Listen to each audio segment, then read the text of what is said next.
আসসালামু আলাইকুম ওয়া রাহমাতুল্লাহ। সুপ্রিয় অনার্স সেকেন্ড ইয়ার এবং বিভিন্ন বর্ষের ইমপ্রুভমেন্ট শিক্ষার্থীরা, স্বাগত জানাচ্ছি Arif's English care YouTube channel এবং ফেসবুক পেজে। তোমাদের ধারাবাহিক রাইটিং পার্টের ক্লাস দিচ্ছিলাম, গ্রামার পার্ট এবং প্যাসেজ পার্টের ক্লাস দিচ্ছিলাম। আজকে রাইটিং পার্টের ষষ্ঠ রেকর্ডেড ক্লাসে সকলকে স্বাগত জানাই। সুপ্রিয় শিক্ষার্থীরা, তোমাদের পরীক্ষা অত্যন্ত সন্নিকটে। তোমরা যারা এখনো পর্যন্ত এই দুর্দান্ত সুপার শর্ট বুস্টার সাজেশনস বইটি সংগ্রহ করোনি, তোমরা অতি সত্বর সংগ্রহ করে নিতে পারো। এই সাজেশনস বই থেকে আমি আমার যাবতীয় ক্লাসগুলো নিচ্ছি। তোমাদের এই রেকর্ডেড ক্লাসের পাশাপাশি তোমরা যারা টার্গেট ব্যাচ, অর্থাৎ পরীক্ষার আগের যে আমি ব্যাচ করেছি সেই পরীক্ষায় সেই ব্যাচে যদি তোমরা কানেক্টেড হতে চাও, তোমরা অতি সত্বর আমার সাথে যোগাযোগ করতে পারো। কারণ তোমরা বুঝতেই পারছো তোমাদের পরীক্ষা অত্যন্ত সন্নিকটে। এই অল্প সময়ে সুন্দরভাবে প্রস্তুতি নেওয়ার জন্য তুমি আমাদের অনলাইন প্রাইভেট ব্যাচ টার্গেট ব্যাচে ভর্তি হয়ে যেতে পারো। মাত্র 3টি ক্লাস হয়েছে, তোমাদের জন্য অপেক্ষা করছি যাতে তোমরা ভর্তি হও। তখন আরো বেশি ক্লাস, প্রতিদিন ক্লাস করিয়ে তোমাদের কোর্সটাকে আরো যাতে সামনে কমপ্লিট করা যায় সেটার চেষ্টা করা হবে ইনশাআল্লাহ। মূলত লাইভ ব্যাচের বৈশিষ্ট্যটাই হচ্ছে 1 থেকে 1.5 ঘন্টা ক্লাস করা যায়, অনেক বেশি বা অনেক কিছু শেখা যায়, কমপ্লিট করা যায়। বাট এই রেকর্ডেড ক্লাস যেগুলো অল্প অল্প করে দিচ্ছি, এগুলো করতে অনেক সময় লাগে, একটা এডিটের ব্যাপার থাকে। তো এর জন্য হয় দেখা যায় এগুলো করতে করতে আমাদের কোর্স কিন্তু অনেক দীর্ঘায়িত হয়ে যাবে, মানে অনেক সময় লেগে যাবে। এর জন্য তোমরা যারা ওয়েট করতে চাও না, যারা খুবই তাড়াতাড়ি করে ভর্তি হতে চাও, তার তোমরা ব্যাচে অতি সত্বর ভর্তি হয়ে ক্লাসটি করতে পারো। 01843852361 এই নম্বরে হোয়াটসঅ্যাপে SMS করে তুমি যোগাযোগ করতে পারো। এবং যারা ব্যাচ এবং বই দুটোই যারা সংগ্রহ করতে চাও, তোমাদের দুটোতেই ডিসকাউন্ট রয়েছে। তো এই ডিসকাউন্টটি যদি মানে তোমার মিস না করতে চাও, তোমরা অতি সত্বরই এই নম্বরে হোয়াটসঅ্যাপে SMS করে যোগাযোগ করো। আর মেসেজ করার সময় বা SMS করার সময় অবশ্যই অনার্স কথাটা লিখে নিও। আচ্ছা, এনিওয়ে, তো আমাদের আজকের যে আলোচনার বিষয় সেটা হচ্ছে কি বলো, তোমার রাইটিং ক্লাস 6 অর্থাৎ নোটিশ লেখার নিয়ম। নোটিশ কিভাবে আমরা লিখতে পারি? দেখো, নোটিশ মানে হচ্ছে বিজ্ঞপ্তি। আমাদের কলেজে বিভিন্ন রকমের নোটিশ কিন্তু হয়ে থাকে। নোটিশ মূলত অবগত করানো, শুধু মানে আমাদের কলেজেই নয়, আমাদের বিভিন্ন রকমের প্রতিষ্ঠানেও কিন্তু নোটিশ হয়ে থাকে। কোম্পানিতে বা কোনো চিড়িয়াখানায় বা কোথাও একটা নোটিশ বিজ্ঞপ্তি কিন্তু দেওয়া হতেই পারে। তো এই নোটিশটা লেখার ক্ষেত্রে আমাদের 5টি বিষয়কে ফলো করতে হয়। 5টি, যেমন পোস্টার তোমাদেরকে শিখিয়েছিলাম, বা পোস্টারে তোমাদের দেখেছো যে 6টি আইটেম, 6টি অংশ থাকে। তো নোটিশে 5টি অংশ থাকে। আচ্ছা, নোটিশ শব্দের অর্থ হচ্ছে সতর্কবার্তা বা বিজ্ঞপ্তি। কোনো একটি বিষয় সম্পর্কে কোনো ব্যক্তি বা ব্যক্তি সমাজকে অবহিত করার জন্য যে বিশেষ বিজ্ঞপ্তি প্রদান করা হয় তাকেই নোটিশ বলা হয়। বিভিন্ন প্রতিষ্ঠানে বিষয়ের উপর ভিত্তি করে বিভিন্ন নোটিশ হতে পারে। নোটিশ লিখতে গেলে আমাদের যে 5টি অংশকে মেনটেন করতে হয়, তার প্রথম অংশটা হচ্ছে, প্রথমেই নোটিশের মাঝ বরাবর আমাদের কি লিখতে হবে? নোটিশটির মাঝ বরাবর আমাদের প্রথমে কলেজের নাম বা প্রতিষ্ঠানের নামটা লিখতে হবে, এটা প্রথম কাজ। এটা লেখার পর আমাদের প্রতিষ্ঠানের যে বিভাগ থেকে নোটিশ করা হয়েছে সেই বিভাগটা লিখতে হবে, যেমন ইংলিশ ডিপার্টমেন্ট বা অফিস অফ দ্য প্রিন্সিপালের ডিপার্টমেন্ট থেকে আসছে ইত্যাদি। এটা লেখার পরে তুমি নোটিশ কথাটা লিখবা। অর্থাৎ উদাহরণ যদি আমি দেই, যেমন SLR আদর্শ গভর্নমেন্ট ইউনিভার্সিটি কলেজ, স্থানের নাম ধরো Kotalipara, office of the principal, notice, এইটা প্রথমে লিখতে হবে। এটা হচ্ছে 1 নম্বর কথা। তারপরে 2 নম্বর কথা আমাদের নোটিশে লিখতে হবে। তারপর বাম পাশ নিচের অংশটুকু লিখতে হবে। প্রথমে আমরা নোটিশ নং, মানে নং এরকম লিখবো। নোটিশের নম্বর ধরো 206 নম্বর নোটিশ। একটা কলেজে অনেক রকম নোটিশ হতে পারে, তো আমি ধরো আমি একটা কাল্পনিক নম্বর ধরলাম 206, তুমি তোমার মতো করে ধরতে পারো। তারপর কলেজের নামের আদ্যক্ষর, মানে হচ্ছে যে কলেজের নামটা তুমি সংক্ষেপে লিখতে পারো, যে SLR AGUC এরকম। তারপর সাল, ধরো তুমি 2025 সালে পরীক্ষা দিতে যাচ্ছ, 2025 সালটা লিখবা। এই হচ্ছে তোমার 2টি অংশ হলো। তৃতীয়টা হচ্ছে ডান পাশে তারিখ লিখতে হয়।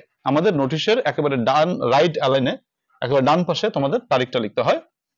চতুর্থ কথা হচ্ছে, এরপর তোমার নোটিশের বক্তব্য তুলে ধরতে হবে।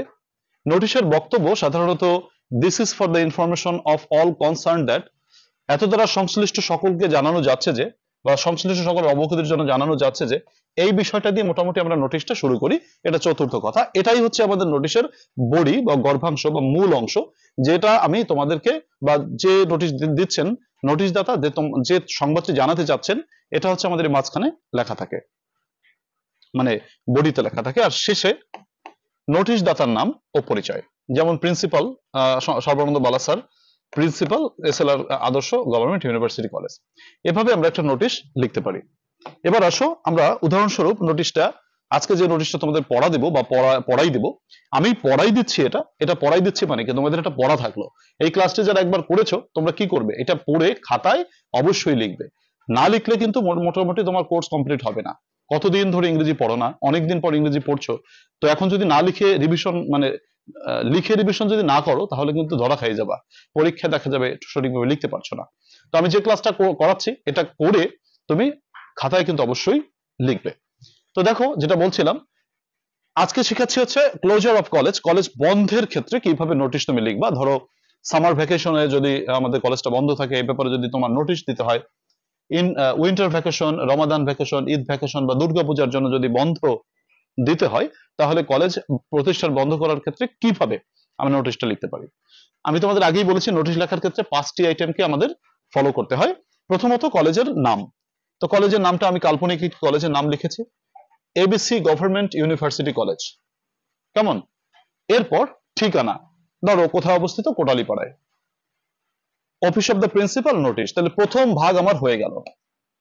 দ্বিতীয় ভাগ হচ্ছে নম্বর, আমি এখানে নোটিশের নম্বর লিখলাম 214, কলেজের নামের আদ্যক্ষর সাল, সালটা 21 লিখেছি, তুমি 25 যে সালে পরীক্ষা দিচ্ছ সেটা লিখবা।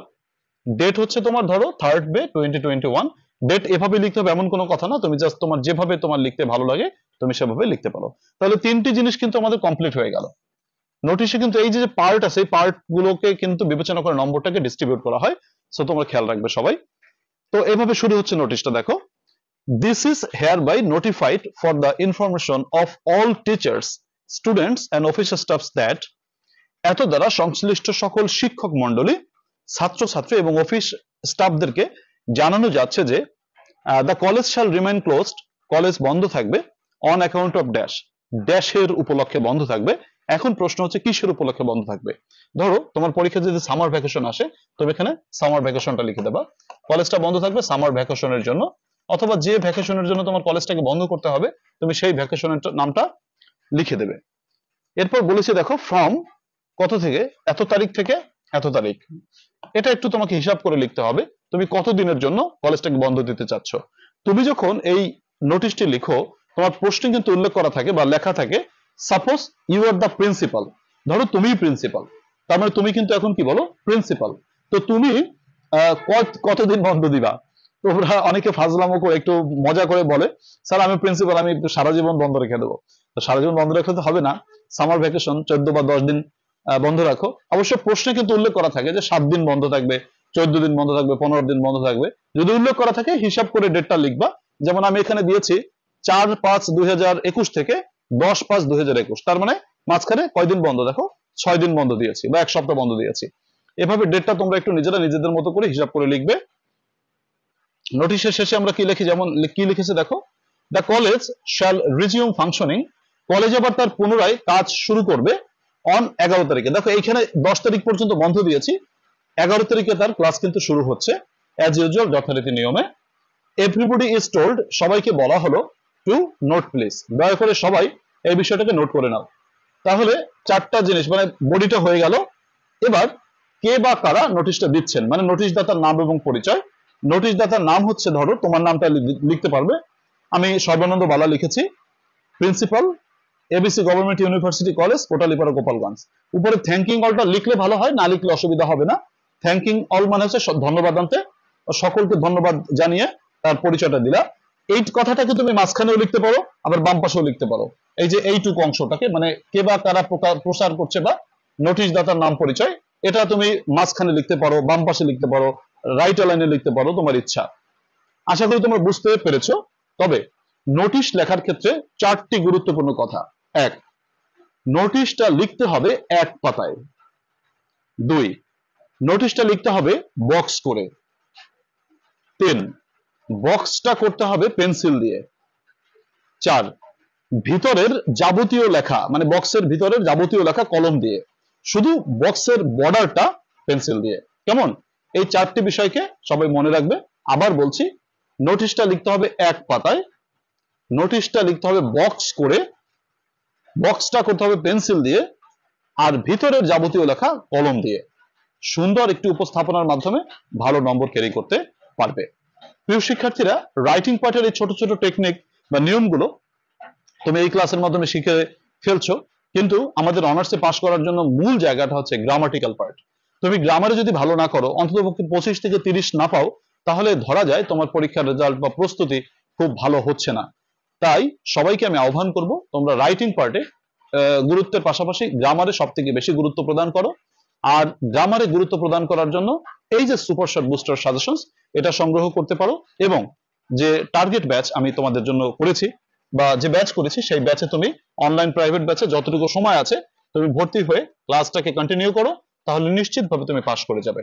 সুপ্রিয় শিক্ষার্থীরা, অনেকগুলো কথা বলে ফেলেছি, আশা করি তোমরা ক্লাসটি বুঝতে পেরেছো। সকলের কাছে আন্তরিক অনুরোধ থাকবে, ক্লাসটিকে প্লিজ একটু শেয়ার করে দিও, আর তোমাদের কেমন লাগছে যদি কমেন্টে একটু জানাও, ভালো লাগবে। তো পরবর্তী ক্লাসে দেখা হবে, আমরা নোটিশ রাইটিং এর আরো একটি দুর্দান্ত শর্ট টেকনিক তোমাদের সামনে উপস্থাপন করব। তো সেই ক্লাস দেখার আমন্ত্রণ জানিয়ে আজকের ক্লাস থেকে বিদায় নিচ্ছি। আল্লাহ হাফেজ।